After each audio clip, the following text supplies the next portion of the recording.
The reproductive system is fundamentally the most important organ system in the body because a species would not exist if it had no way of reproducing.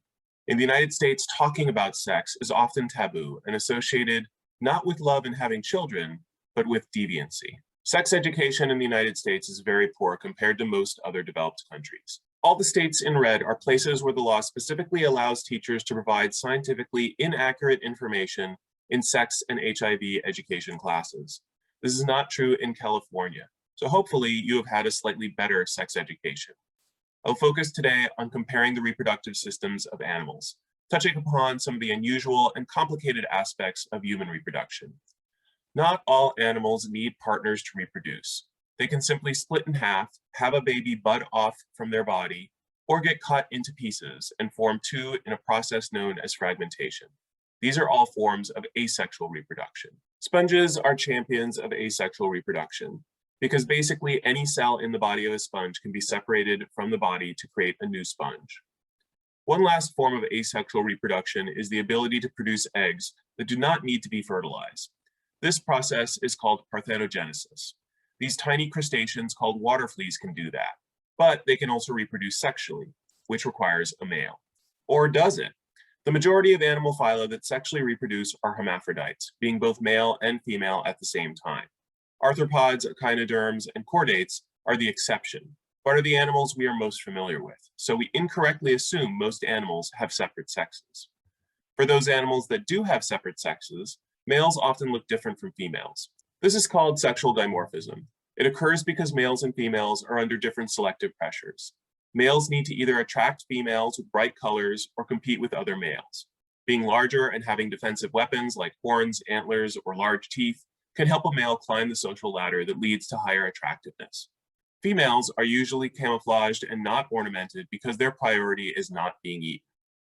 It might seem like asexual reproduction is way better for species because there is no need to waste energy finding a mate, but there is actually a trade-off between energy cost and genetic diversity when it comes to reproductive strategies. I will let the Amoeba sisters explain.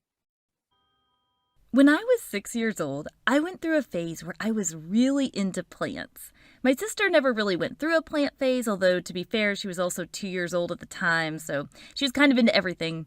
I wanted to have a lot of plants where I could water them and take care of them, but my plant caring skills were not so great, so only some plants were safe.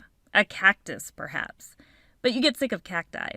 One day it so happened, my dad brought home a spider plant. And as usual, the way I imagined a spider plant turned out to not exactly be what a spider plant was, but I was also very happy it wasn't a cactus. "Take really good care of this spider plant and it will have little baby plants," my dad said.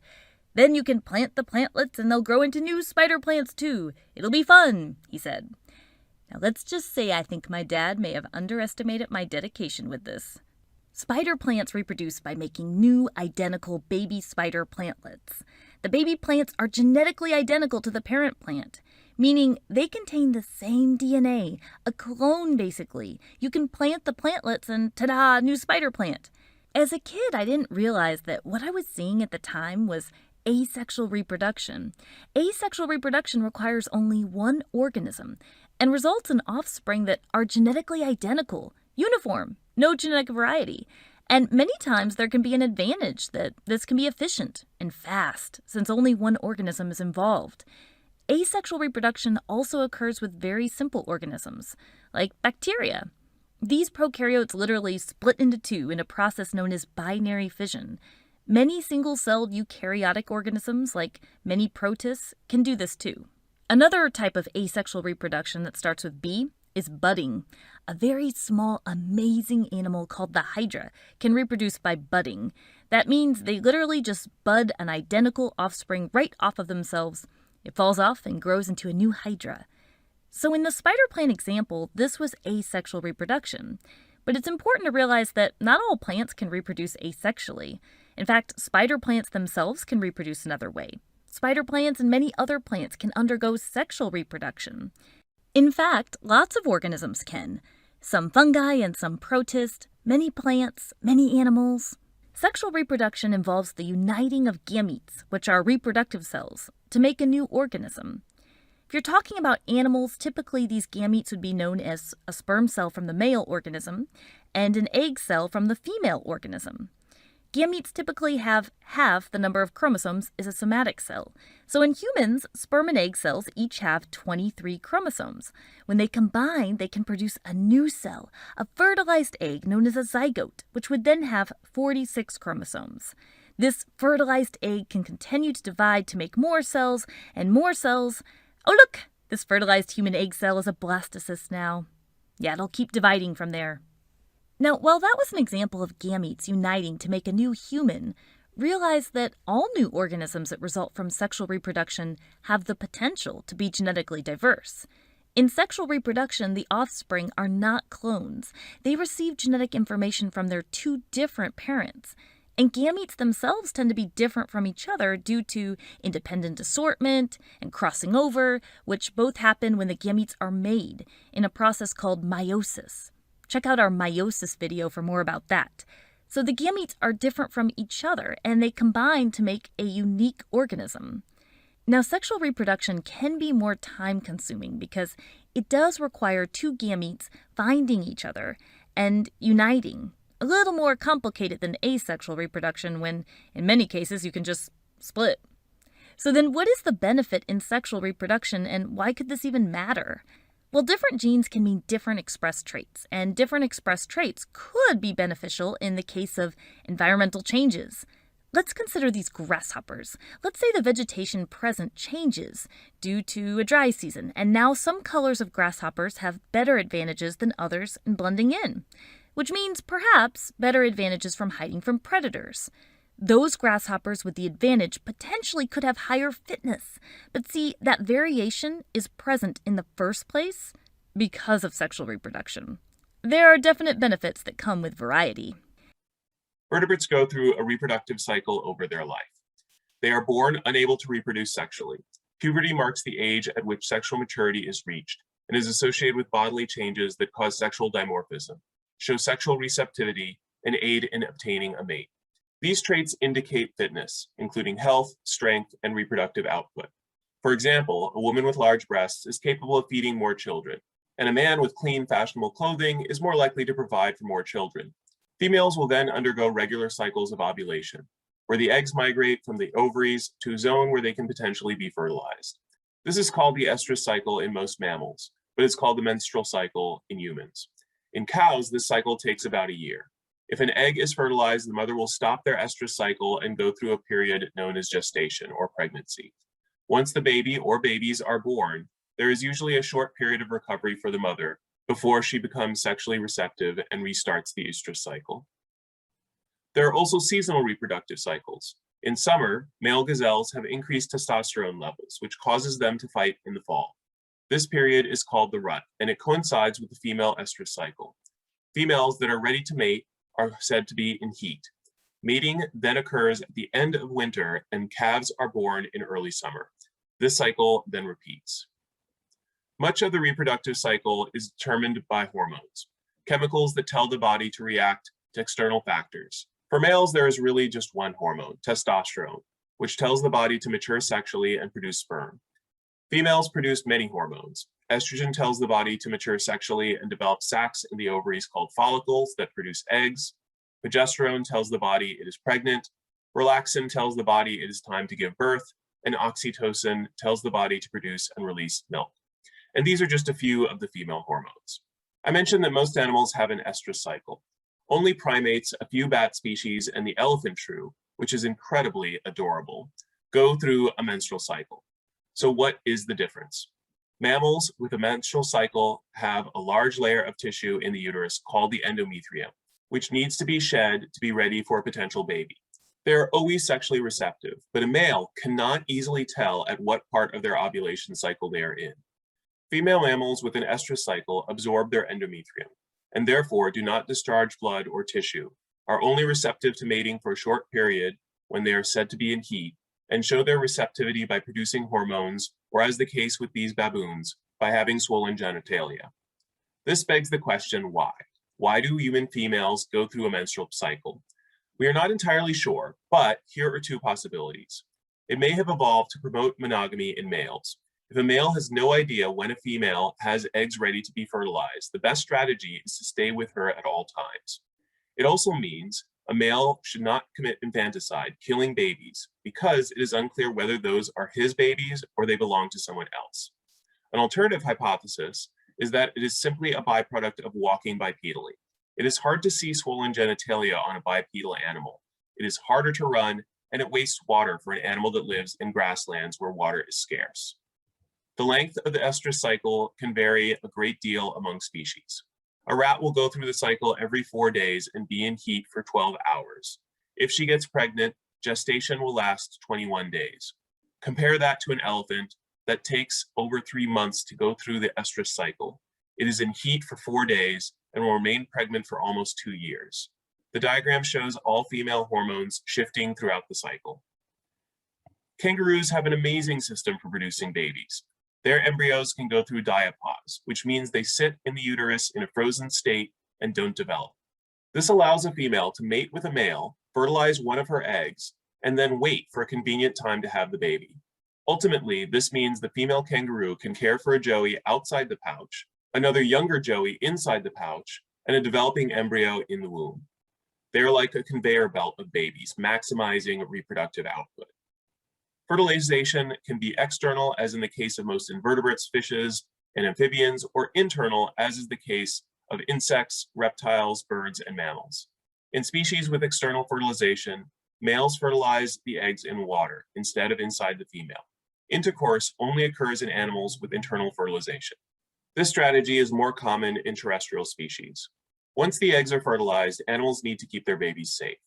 This might involve putting them in protective eggshells or holding them in the body, hiding the eggs, or caring for them until they're old enough to fend for themselves.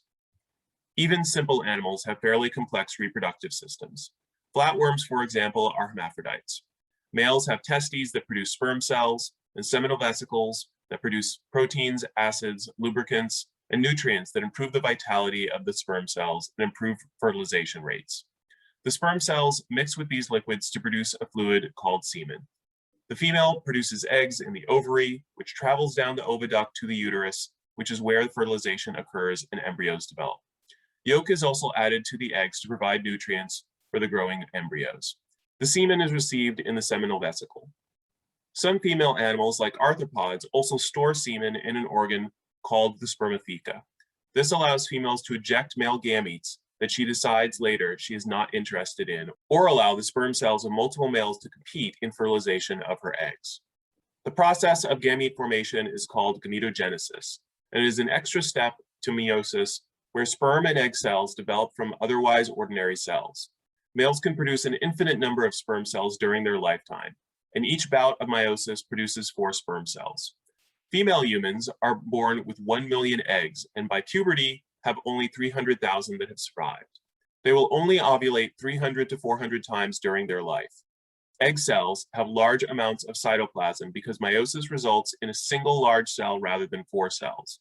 The smaller polar bodies are destroyed to build the egg. Male mammals have a prostate gland, which adds nutrients, and a Cowper's gland, which adds lubricant to the semen. The testicles are held outside the body in the scrotum, where it is cooler and proteins are less likely to denature. One method of male birth control is to cut the tube that carries the sperm cells to the penis. This is called a vasectomy. Penises function as not just a means of injecting sperm in the female. They also help females identify whether a male belongs to the correct species. Mating with the wrong species would be a waste of energy and could even be dangerous. So penis shape varies a great deal between species. Male squamates, for example, have a bifurcated penis covered in hooks and spines. Here are the penises of daddy longlegs. It is often easier to tell animals like this apart based on the shape of their genitals instead of their coloration and other external features. Some mammals, like mice, carnivores, and most primates, have a bone in their penis called a baculum. These bones are also very diverse. The female reproductive system is in some ways simpler than the male. Sperm is injected into the vagina and swims up the oviduct, also known as the fallopian tube. The ovaries produce eggs that migrate to the oviducts during cyclic ovulation. Fertilization occurs in these tubes and the embryo implants and grows in the uterus. The muscular cervix helps push the baby out of the mother. We're used to thinking of the exit holes for feces and urine being separate, but most vertebrates actually have a single opening called a cloaca. Even within mammals, there is a great deal of variation in female reproductive systems. Pigs have a uterus that splits in two, allowing more embryos to develop at the same time. Possums have 2 vaginas, 2 cervixes, and 2 uterine horns, allowing them to give birth to litters from 2 separate fathers at once. The menstrual cycle begins with 15 to 20 eggs forming a ball called a follicle in the ovary. This follicle is assaulted with chemicals that destroy all but the strongest egg, which was released into the oviduct. It will last a day or two within the oviduct before dying unless it is fertilized. So this is the ideal time to have sex if the goal is pregnancy. If the egg is not fertilized, the endometrium is shed, the woman menstruates, and the monthly cycle repeats. Here you can see where the different parts of the cycle occur. I think it is time for a musical review.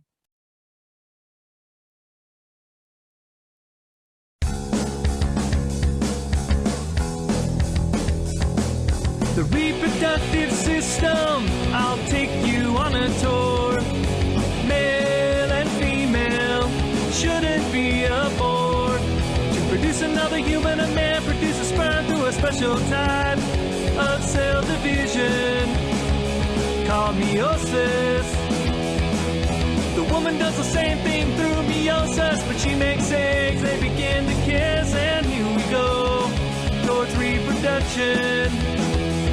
Now with the penis erect, ejaculation takes place. 23 chromosomes are on their way into the vagina.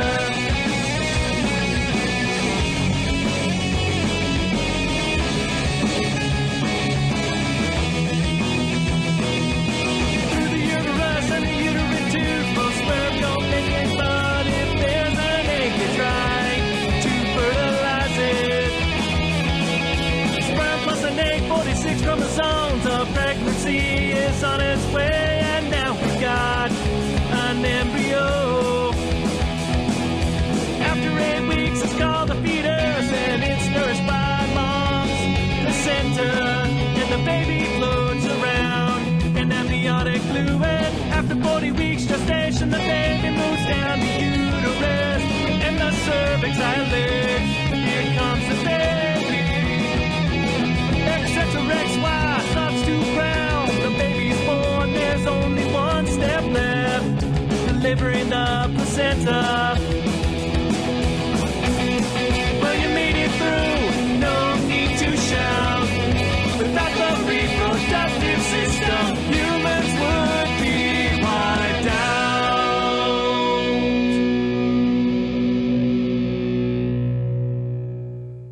Remember that hormone called progesterone that tells the body it is pregnant? Birth control pills are composed of chemicals that mimic progesterone, thus stopping ovulation and preventing the uterine lining from having the ability to grow a fertilized egg. Which brings us to contraception. Different types of contraception usually block sperm and egg cells from meeting. This includes condoms, diaphragms, IUDs, and cervical caps. More invasive methods like vasectomies, having one's tube tied or cut, or the removal of the uterus called a hysterectomy, more permanently prevent reproduction. People tend to assume that the morning after pill directly kills the embryo, but it actually just prevents it from implanting itself in the uterus. Any guesses to which method besides abstinence is most effective at preventing pregnancy? Here are some numbers for you.